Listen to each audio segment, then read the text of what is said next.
Lá vem a professora com o código Michelangelo, Anatomia Secreta na Capela Sistina. O Michelangelo Buonarroti foi um dos maiores gênios na arte que pisou nesse planeta. Ele viveu durante o Renascimento italiano, morreu muito velho, para a média da sua época, entre 88 e 89 anos, e apesar de toda a sua genialidade, o Michelangelo tinha uma personalidade muito difícil. Ele foi um dos artistas que mais ganhou dinheiro com o seu trabalho. Foi reconhecidíssimo em vida e ele era muito bem pago. No entanto, o Michelangelo, ele achava que tudo era pecado, então se ele comesse bem era pecado, se ele tomasse banho, ele iria ficar doente. Então, quando ele morre, ele teve uma vida simples, frugal. E quando ele morre, ele deixa uma herança inestimável ao único sobrinho, porque o Michelangelo nunca se casou, não teve filhos. Então ele deixou terras, tecidos, roupas. Naquela época se deixava isso de herança, eram coisas muito caras, moedas de ouro. E ele mesmo nunca usufruiu dos frutos de seu trabalho. O Michelangelo, ele foi contemporâneo do Leonardo da Vinci. Ele era bem mais jovem que o da Vinci. E os dois não se davam bem. Os dois gênios da Renascença viviam em Florença. Enquanto Da Vinci, ele era um lorde, um príncipe, um homem educado, refinado. Dizem que quando ele falava, ele captava, prendia a alma das pessoas de tão encantador que ele era. Ele era bonito, cheiroso, ele era um homem que cantava, recitava poesias. Em contrapartida, o Michelangelo era feio, tinha o nariz quebrado por causa de uma briga, um soco que ele levou no nariz, que deformou aí sua face. Era irascível, briguento. Imagina, o ofício de um pintor, que é o caso do Leonardo, ele não sua, não transpira, ele trabalha no ateliê. O ofício do Michelangelo, que é quebrar pedra, ele dizia que quando ele olhava por um bloco de pedra, de mármore, ele já enxergava a escultura lá dentro. Então ele só aparava as arestas, ele tirava o excesso, porque a obra já estava lá. Então, o trabalho dele, ele ficava suado, ele ficava sujo do pó de mármore e, como eu disse no início, não era adepto a banho, porque achava que fazia mal para a saúde tomar banho. Então, ele era uma pessoa desagradável. E o Da Vinci provocava o pobre Michelangelo, né? E o Michelangelo ficava muito bravo. Então, foram contemporâneos e nunca se deram bem. E a genialidade do Michelangelo, desde muito jovem, ela aparece. Ele esculpiu as mais belas obras de arte, as mais belas esculturas do Renascimento e do mundo todo. O Davi, que eu creio que todos conheçam, é o herói bíblico, né, que matou Golias. Ele ele pega um bloco de mármore que estava trincado, ninguém queria aquele mármore, e ele fala: Não, deixa comigo. E ele extrai de lá uma das mais belas imagens, tá? O Davi, ele é considerado o macho alfa da história da arte. É, algumas pessoas, quando veem o Davi, chegam a passar mal, de tanto êxtase que elas sentem diante da beleza do Davi. Inclusive foi identificado em Florença, chamada de Síndrome de Stendhal. O Stendhal é o escritor que escreveu Vermelho e Negro. Ele foi o primeiro que relatou, né, no século que ele viajou por Florença. Ele relata que ele começou a sentir suores, calafrios, falta de ar quando ele via algumas obras de arte. Ele deixa isso no seu diário. E mais tarde, então, psiquiatras que atendiam em pronto-socorro em Florença, agora, né, contemporaneamente, diagnosticaram essa síndrome, perceberam que muitas pessoas ficam tão extasiadas diante da beleza, principalmente do Davi, que elas passam mal. Então, elas sofrem dessa síndrome de Stendhal. Aqui, para vocês terem uma noção das dimensões dessa escultura, ela é enorme. O Michelangelo, quando fez o Davi, ele não deixou ninguém ver, né? Ele ficou trancado, escondido, esculpindo essa beleza, esse herói bíblico. E no Davi, a gente já percebe o conhecimento de anatomia humana que o artista tinha. Vocês sabem, era proibido de secar cadáveres no Renascimento. Era uma prática condenada pela Igreja Católica, pela Inquisição. Então, para você conseguir um cadáver, me parece que hoje é muito difícil conseguir cadáver. Mesmo o pessoal das escolas de medicina, né, das universidades, tem dificuldade. Então, imagina você conseguir um cadáver para pesquisa no século XVI. Era muito complicado. Então, a pessoa tinha que desviar um corpo, não sei de que forma, existem alguns relatos. Ela tinha que fazer a dissecação sozinha, geralmente à noite, sem formol, sem geladeira. Então imagina a situação desses artistas, mas eles tinham a ânsia de conhecer esse corpo. Para quê? Para na hora de fazer essas suas esculturas, fazê-las perfeitas. E as suas pinturas também. Então aqui a gente percebe, olha as mãos, a mão no caso do Davi, os tendões, as veias.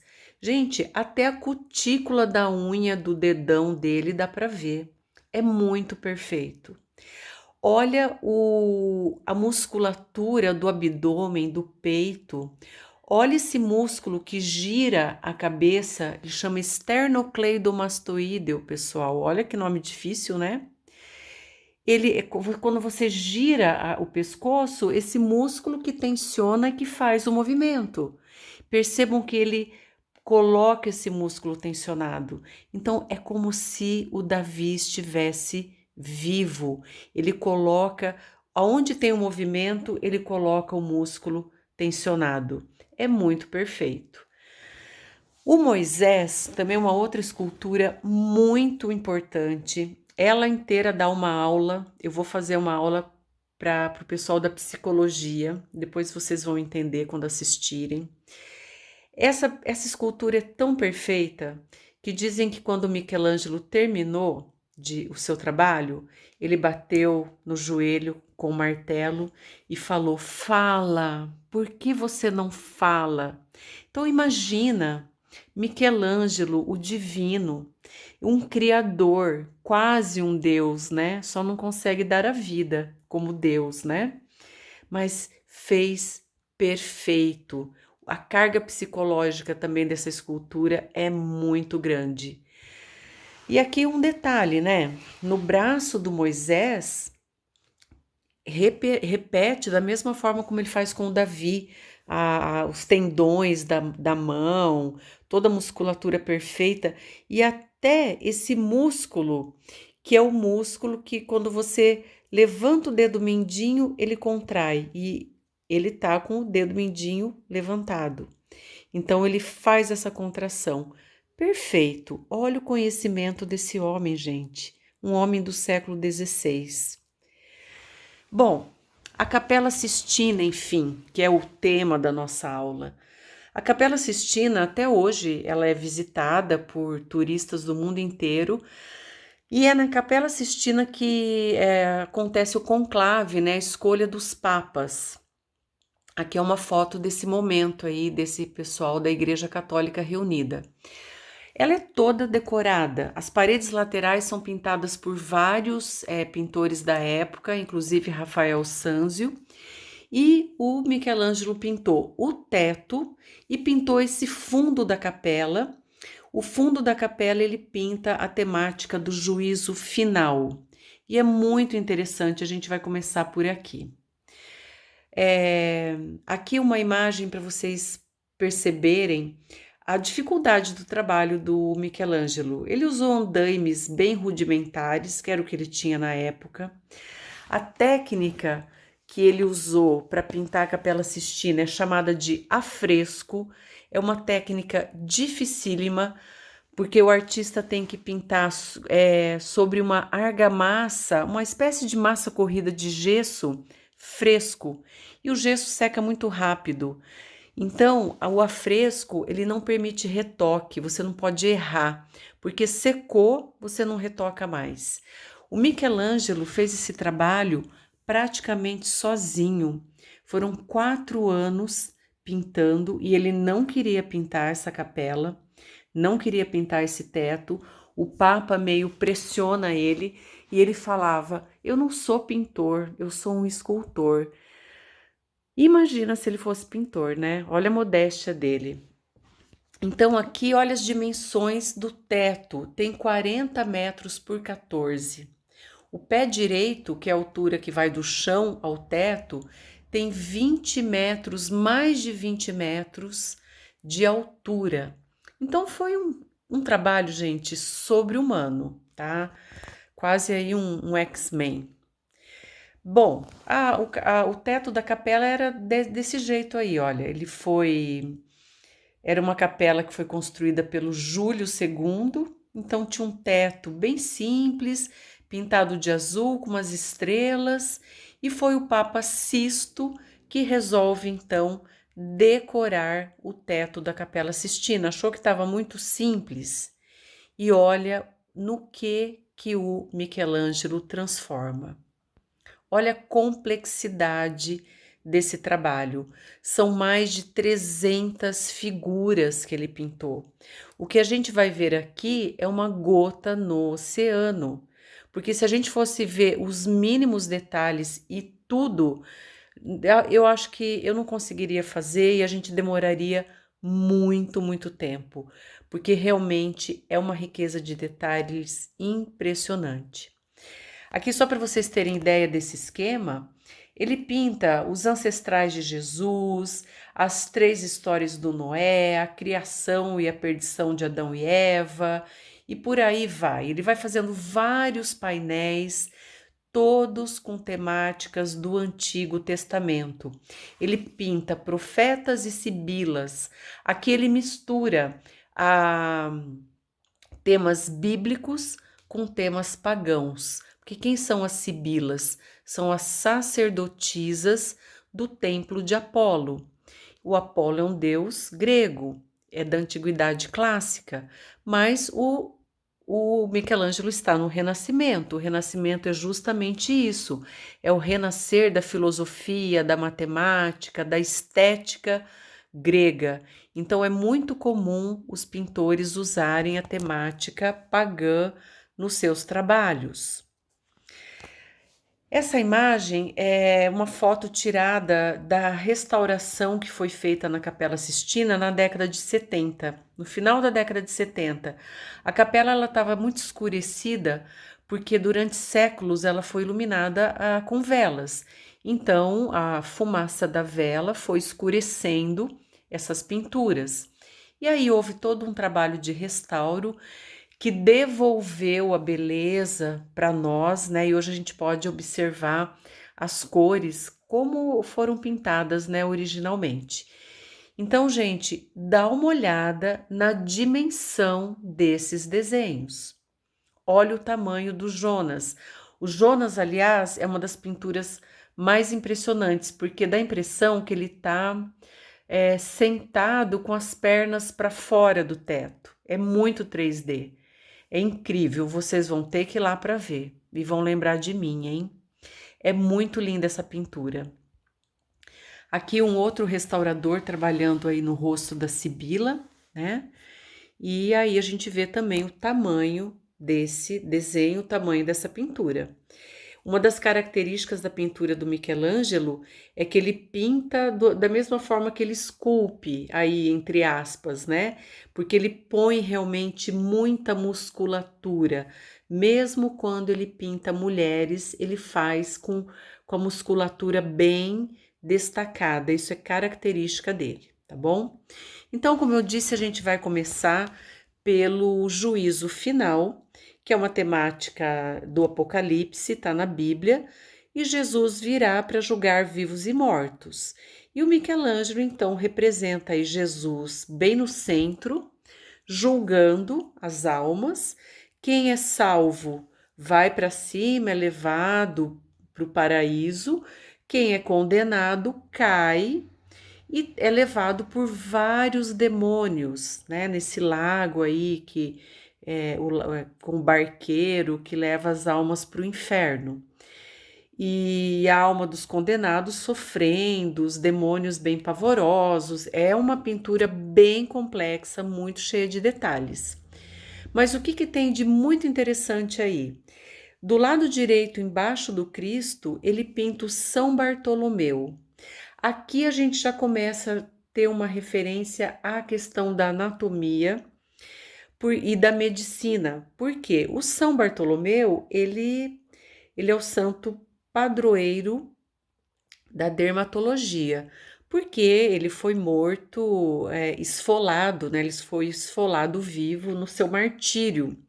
Então, aqui a gente já vê o São Bartolomeu com escalpelo na mão direita, que é um instrumento para tirar a pele na hora de fazer dissecação de cadáveres, e na mão esquerda ele segura uma pele que foi retirada de um cadáver. Então veja, o Michelangelo conhecia os instrumentos necessários para fazer uma dissecação. E o que é interessante? Essa pele pendurada é um autorretrato do Michelangelo. Olha como ele se coloca. Se você pegar a imagem dele, você vai ver que é bem parecido com esse rosto. Então ele se coloca deformado, um trapo, né, gente? É acabado. Ele se coloca feio. Ele não faz nenhum photoshopzinho aí para ele ficar bonitinho. Se coloca realmente como um trapo, todo deformado. Aqui mais perto para a gente ver, tem alguns teóricos que falam que ele antecipou o expressionismo em 500 anos, né? O expressionismo é uma vanguarda que deforma a imagem para dar essa expressão de dor, trabalha nessa temática pesada desse psicológico, sofrimento, né? Então, é o que o autorretrato do Michelangelo demonstra aí pra gente, tá certo? É quase um expressionismo lá no Renascimento italiano. Outra coisa muito interessante que tem no juízo final, do lado direito embaixo, a gente tem que colocar por partes, porque é muito grande a imagem, e se eu colocar ela inteira, a gente não consegue ver o detalhe.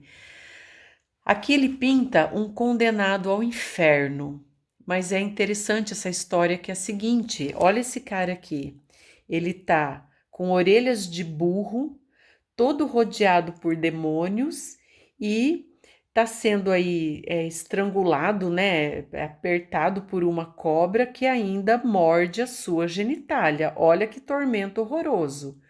Quem é esse sujeito? Sujeito tem nome, tem RG, é o Biagio de Cesena.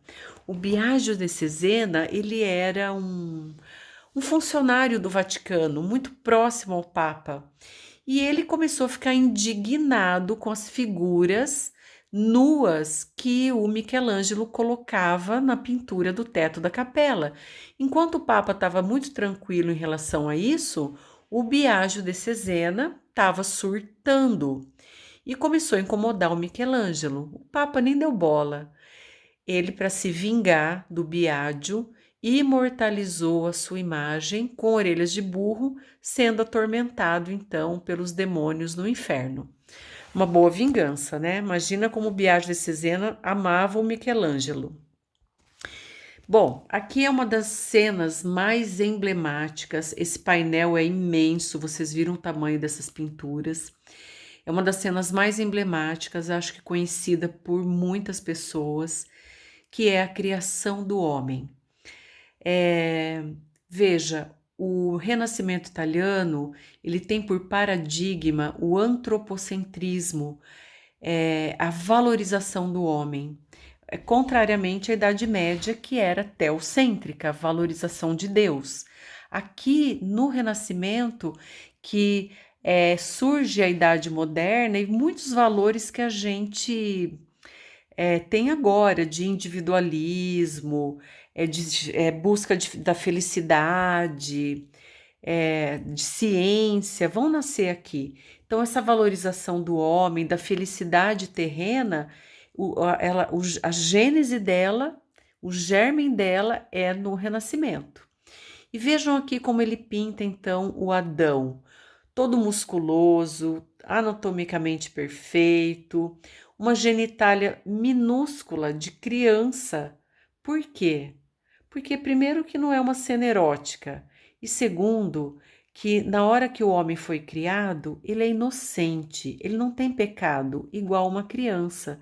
Então, é simbólico o tamanho dessa genitália, desse pênis, tá bom? E o Adão, ele tá totalmente um braço estendido a Deus, entregue, lânguido, enquanto Deus está ali sustentado por anjos e a gente percebe a energia, a força, o vento ali que em torno de Deus, né? Percebam que interessante que Deus e o homem estão quase na mesma linha, quase na mesma altura. Tradicionalmente na arte, desde o Egito Antigo, desde a antiguidade grega, romana, quem é importante está sempre mais alto. Então veja, Deus e o homem quase na mesma linha, né? Não tem assim hierarquia aqui em relação às duas figuras. E qual é o órgão humano que representa o homem? É o cérebro, né, gente? A nossa racionalidade, é o que nos diferencia, né? A nossa inteligência nos diferencia dos animais. Então, justamente aonde ele pinta a criação do homem, ele vai fazer um desenho escondido, um desenho secreto, que é um desenho que corresponde ao corte sagital do crânio, do cérebro, corta ao meio, né, gente? E com essa vista medial de um dos hemisférios, de um dos lados desse cérebro. Gente, isso não é coincidência, ele fez isso intencionalmente e ele escondeu isso. Demorou séculos, só no século XX alguém teve olhos para ver. E justamente um médico brasileiro que no final eu vou indicar o livro dele para vocês. Veja, eu enxergo de acordo com os meus conteúdos, de acordo com os meus conhecimentos. Então, teve que um médico lá, anatomista, conhecimento de anatomia, e percebeu alguma coisa, né? Ué, tem um cérebro ali. Começou a pesquisar e descobriu uma mensagem cifrada, secreta, de anatomia escondida em toda a Capela Sistina. Imagina você ter um conhecimento, uma coisa que você ama, você gosta e não poder compartilhar com as pessoas. Então, foi o jeito dele sublimar esse desejo, né, de colocar esse conhecimento no seu trabalho de uma forma, então, escondida. E olha lá, não é coincidência. Vai aparecer artéria vertebral, hipófise, ponte cerebral, nervo óptico. Esse lenço rosa em torno aí que faz o desenho do crânio, percebam, gente, que ele tem aqui, ó, ele tem 3 camadas, ó, uma mais clara, uma mais escura e outra mais clara. Isso aí são as 3 camadas da nossa calota craniana, sabe? O osso do nosso crânio é o mais fininho e é o mais duro do nosso corpo. Ele tem 3 camadas e ele faz nesse lenço as 3 camadas. Então é fantástico o trabalho do Michelangelo em relação à anatomia. Nesse painel, a gente vê a cena da criação da Eva. Então, o pintor vai lá na Bíblia, lê a Bíblia e figurativiza, faz uma ilustração do texto.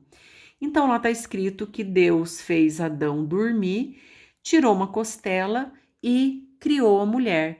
E fala lá que quando ele criou Adão, ele sopra, o sopro divino é que dá vida aos humanos. Então veja que nessa criação da Eva, o que ele vai colocar escondido aqui? Ele vai colocar nesse tronco de árvore que está recostado Adão, ele vai colocar um desenho do segmento trifurcado da árvore brônquica, traduzindo, trocando em miúdos, dos tubos, dos canos que a gente tem lá dentro do pulmão, para quem é leigo. Então, o que a gente sempre enxergou como árvore, na verdade, é uma parte do nosso corpo. E tem mais coisas aqui.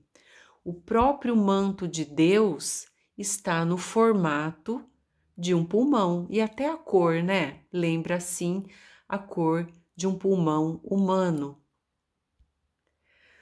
Aqui a Sibila Cúmica, ou Cumeia, como eu disse, a Sibila era uma sacerdotisa de Apolo.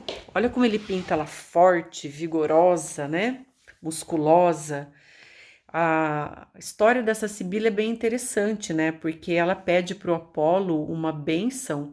Ele fala: o que você quer? Ela fala: eu quero viver. Ela pega um punhado de areia. Eu quero viver o tanto de anos que tem de grãos de areia aqui na minha mão, o mesmo número de anos. E ele concede a ela. E ela fica praticamente mortal, né? Só que ela continua envelhecendo. Então foi terrível aí a imortalidade para ela. Veja, aqui a gente chama de putos ou putis, que são esses anjinhos que ficam em torno aí, esses anjinhos nus em torno das imagens. Veja que um deles está com a mão sobre o coração do outro. A perna aqui da Sibila, se eu virar de ponta cabeça, eu também vou ter, olha aqui na imagem do lado, um formato que me lembra um coração. E repara, ela está com um livro, né? Ela está lendo e tem uma bolsa aí pendurada, né? Mulher usa bolsa, né? Tem uma bolsa pendurada cheia de manuscritos, de papel enrolado. Vamos olhar essa bolsa mais de perto. É exatamente o desenho de um coração humano, com todas as suas artérias e particularidades aí. Olha que coisa impressionante, gente. Eu, desde que me formei, vi essa imagem, muitas vezes, vi essa bolsa, uma bolsa. É um coração humano. Ele esconde esse formato no desenho. Esse é o Jonas que eu falei, né? Olha como dá a impressão que a perna dele sai. Isso aí é o teto da capela, ele é bidimensional. Tem altura e largura, igual uma parede. Mas você tem a nítida impressão que as pernas se projetam para fora. E o Jonas também é uma figura bíblica. Lá na Bíblia diz que o Jonas foi engolido por um peixe, ficou um determinado número de dias, se não me engano, 3 dias dentro da barriga do peixe. E aqui o Michelangelo faz um peixe, então, do lado direito aí da imagem. Percebam que o anjo que está aqui, ó, do lado, vamos ampliar um pouquinho. Vamos ver o que tem de interessante, de diferente aqui. O peixe, ele tem um focinho, né, um nariz aí bem estranho, tá? Esse anjo loiro, ele olha diretamente para a genitália do Jonas, que vamos e venhamos, é bastante avantajada. Você fala, nossa, tá bem grande mesmo, certo? Então vamos ver o que o artista escondeu na figura do Jonas. Olha só. Então, em cima, na figura do Jonas, ele dá o destaque ao membro desse homem, tá bem destacado, como a gente viu. E esse nariz, entre aspas, aí do peixe, ele é exatamente igual a um corte transversal de um pênis, com corpo cavernoso, corpo esponjoso e as outras coisas da anatomia desse membro. Então percebem, gente, que não é coincidência? Ele de fato escondeu essa mensagem no desenho. Olha a genialidade desse homem, um homem do século XVI. Essa figura aqui é o Jeremias, também um profeta, né, do Antigo Testamento. Jeremias, ele fez assim várias previsões catastróficas, a queda de Judá tomada pela Babilônia, né? Então, ele ouvia vozes. Então, veja, aqui ele vai representar a questão do ouvido. Veja que os dois meninos atrás, isso vai se repetir em várias imagens, depois eu vou mostrar para vocês.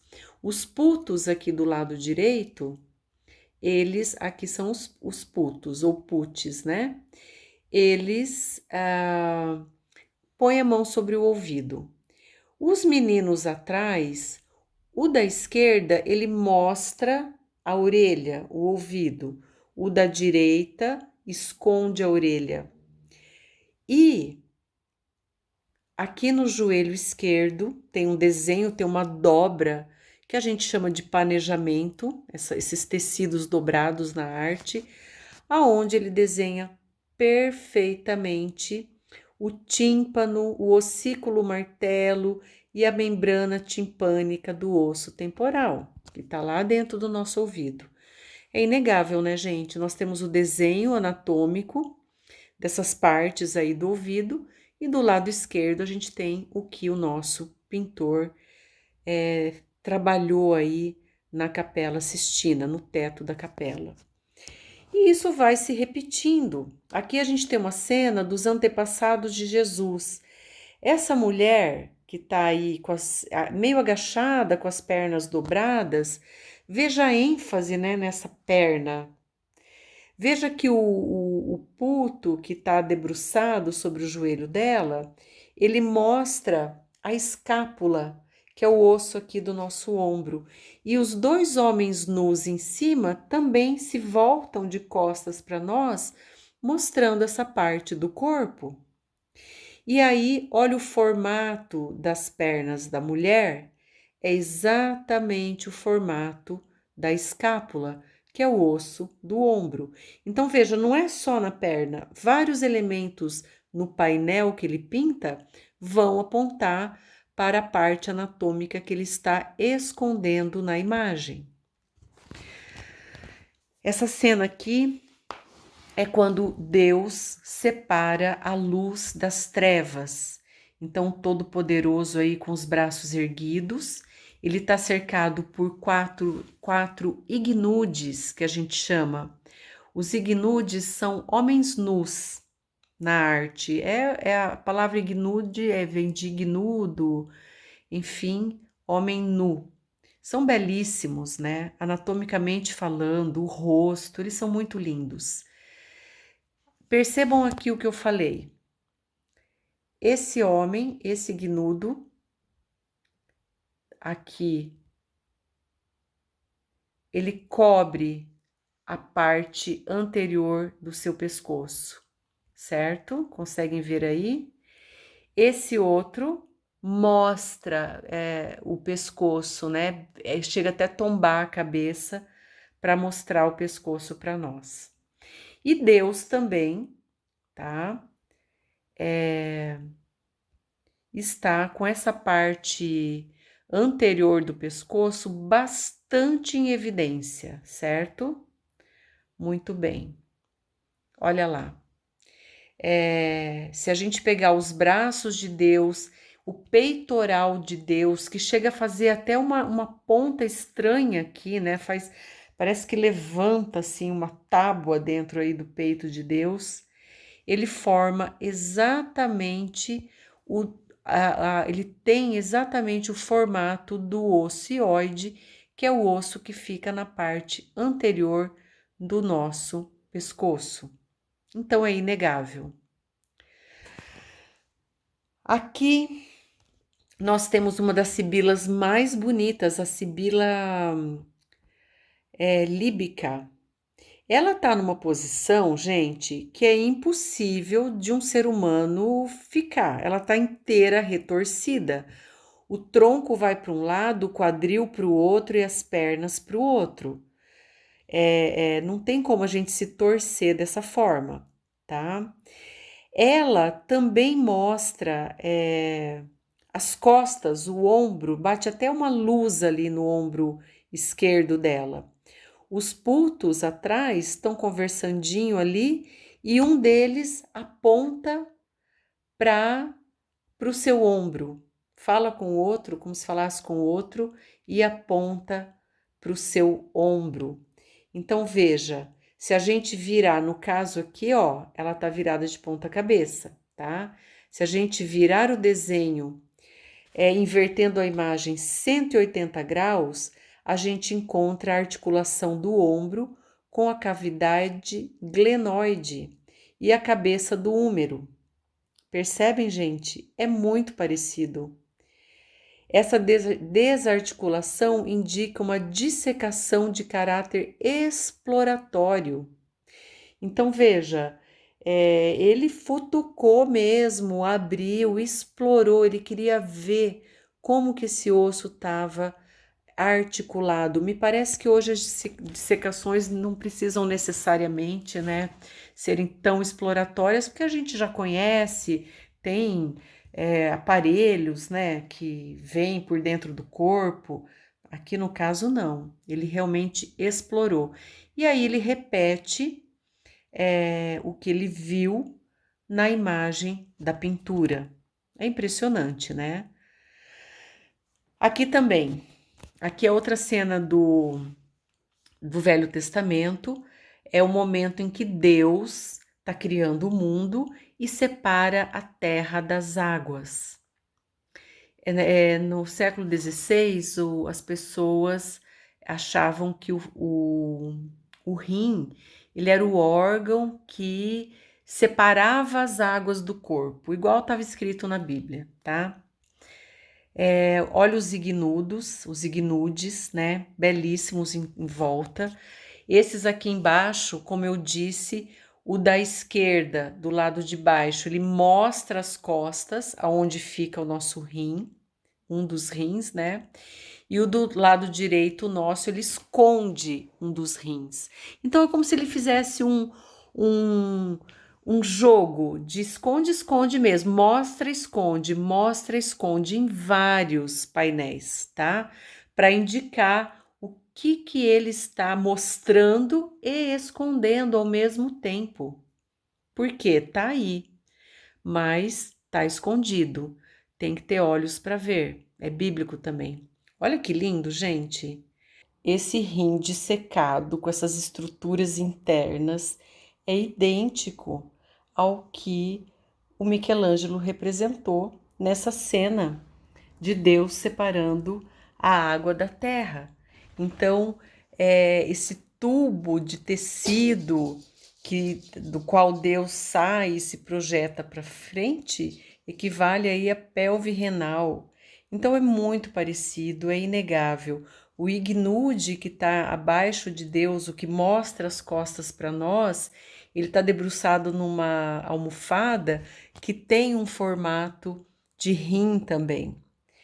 E ao longo de todo o teto da Capela Sistina, como eu falei para vocês no início da aula, existem milhares de detalhes de anatomia, centenas de desenhos de órgãos, ossos, estruturas, tendões, e assim, é o desenho e tudo em volta corrobora para apontar que ali, naquela parte, está desenhado determinada anatomia humana. Então, aqui eu escolhi alguns aleatórios, né? Do lado esquerdo, esse planejamento equivale à laringe. Esse outro desenho Também tem um planejamento, tem dobras, luz, sombra. É o desenho da patela e da tíbia, são ossos aí do joelho e da perna. Articulação do cotovelo. Então, é inegável, ele realmente dissecou, conheceu, sabia profundamente de anatomia, tinha um conhecimento muito grande e tudo na mente, né? Ele ia lembrando e ia fazendo. Então, por isso que eu creio que ele se negou a ter ajudantes. Ele fez realmente tudo sozinho. Ele tinha algumas pessoas que davam auxílio básico de montar andaime, carregar alguma coisa para lá e para cá, mas a pintura ele fez sozinho.